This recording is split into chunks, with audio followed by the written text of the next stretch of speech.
بسم اللہ الرحمن الرحیم۔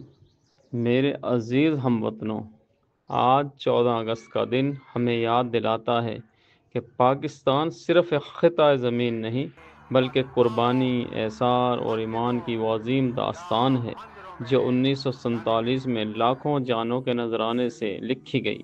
یہ دن ہمیں بتاتا ہے کہ آزادی تحفہ نہیں، امانت ہے، اور اس امانت کی حفاظت ہمارا فرض ہے۔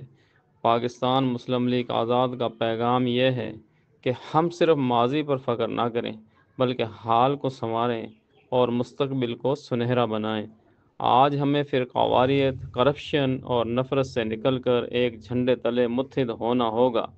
ہماری تحریک کا مقصد صرف سیاست ہی نہیں بلکہ ایک ایسا پاکستان ہے جہاں عدل ہو، امن ہو، علم ہو اور ہر شہری باعزت زندگی گزار سکے۔ یاد رکھیں، پاکستان تب مضبوط ہوگا جب ہم خود کو بدلیں گے، اپنے دلوں کو صاف کریں گے اور اپنے وطن کو اپنا گھر سمجھ کر سنواریں گے۔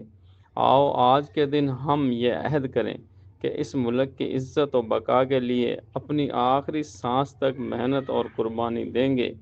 یہی شہداء کے خون کا حق ہے، یہی اصل آزادی کی روح ہے۔